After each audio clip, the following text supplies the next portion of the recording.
Mes très chers amis de Sassanori, c'est avec grand plaisir que je vous retrouve cette semaine pour notre Dvar Torah. Nous allons, Bessiata Dishmaya, cette semaine lire la Sidra de Metzora.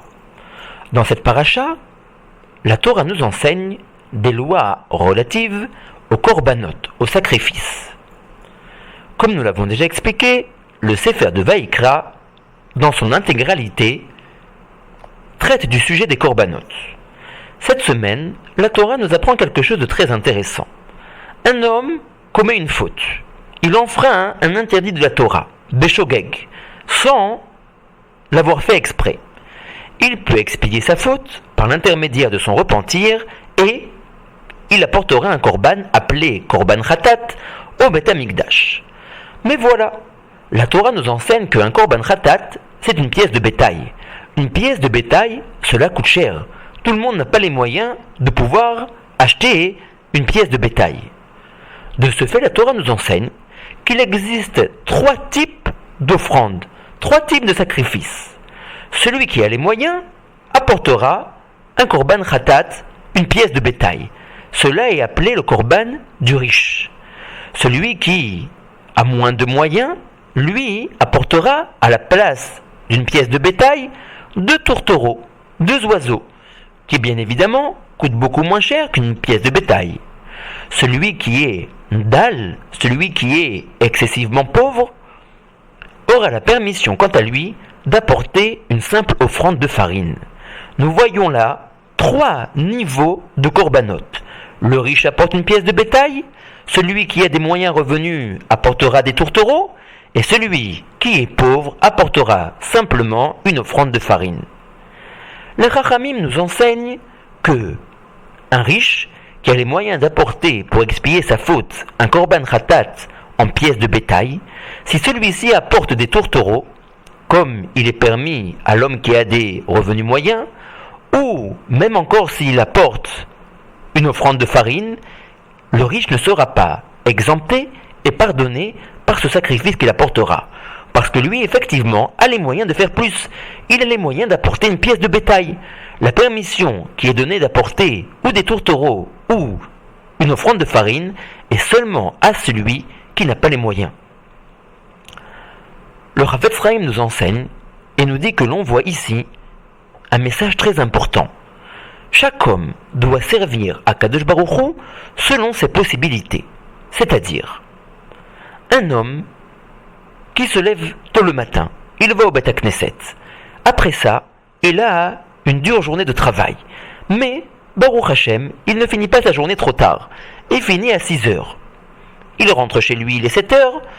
Il voit sa femme, ses enfants, il prend son repas. Il finit la journée à 8h30, 9h au grand maximum. Il a largement le temps de pouvoir aller au Beth Knesset, écouter encore un shiur de Torah, écouter un shiur de Daf Yomi sur la Gemara.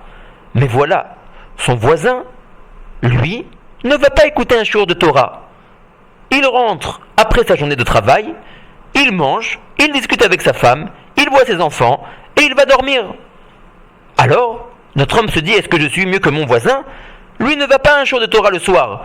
Il est absent du Beth Knesset. Pourquoi est-ce que moi je devrais être mieux que lui? Là, il faut réfléchir. C'est vrai que ton voisin ne va pas à un shiur de Torah, mais est-ce que tu sais à quelle heure lui finit sa journée de travail? Il finit sa journée à 7 heures. Et lui n'a pas de voiture. Il doit prendre les transports en commun. Et il arrive à 9h30, 10h chez lui à la maison. C'est la raison pour laquelle, tellement fatigué par l'heure tardive à laquelle il rentre, il ne va pas assister à un shiur de Torah. Mais toi, entre guillemets, tu es riche. Toi, tu as une voiture. Tu peux arriver à ton domicile bien plus tôt que ton voisin. Tu finis donc ta journée avec moins d'efforts que lui. Tu es appelé un riche. Comment veux-tu te comporter comme un pauvre, comme ton voisin qui, lui, entre guillemets, n'a pas les moyens d'aller écouter un shiur de Torah le soir? Tu ne dois pas prendre exemple sur lui. Tu dois prendre exemple, te référer à quelqu'un de riche comme toi, à quelqu'un qui a les moyens, qui a les possibilités d'aller écouter un shiur de Torah. Et la même chose par rapport à celui qui est effectivement, entre guillemets, dans la misère. Quelqu'un qui ne peut pas aller écouter un shiur de Torah. Quelqu'un qui le matin a des difficultés à faire la tfila avec un minyan, parce qu'il doit partir très tôt, il doit arriver de bonne heure à son lieu de travail, ou alors parce que le soir il rentre tard, etc., etc. Lui aussi regarde son voisin qui se réveille à 7 heures, va au Beth Knesset, va tranquillement prier avec un minyan. Le soir, ce dernier rentre tôt, il assiste encore à des shiurim de Torah, etc., etc. Le voisin, entre guillemets pauvre, pourrait être attristé. Il pourrait se dire, pourquoi est-ce que moi, je ne vais pas comme mon voisin? Pourquoi est-ce que chaque matin je ne vais pas la prière avec un minyan? Pourquoi est-ce que je ne vais pas assister le soir à des shiurim de Torah quand je rentre de mon travail? Non, il doit se dire que Akadosh Baruch Hu l'a mis dans cette situation, il doit le servir avec les moyens et les kelim que celui-ci lui a donnés. Le riche d'après sa richesse et le pauvre entre guillemets d'après sa pauvreté. Chacun doit prendre exemple sur quelqu'un qui lui ressemble et non pas sur quelqu'un qui ne lui ressemble pas. Nous devons prendre exemple sur notre manière de nous conduire dans la vie de tous les jours. Quelqu'un qui, Baruch Hashem, a des moyens, roule en Mercedes, ne se dira jamais « Ah, mais mon voisin de palier roule en 2 chevaux, je n'ai qu'à rouler comme lui avec une 2 chevaux. » Pas du tout. Il comprend qu'il y a une grande différence par rapport aux revenus mensuels entre lui et son voisin. Ses revenus à lui permettent de rouler en Mercedes, contrairement à son voisin, qui a un salaire beaucoup plus modeste. La même chose par rapport à la spiritualité.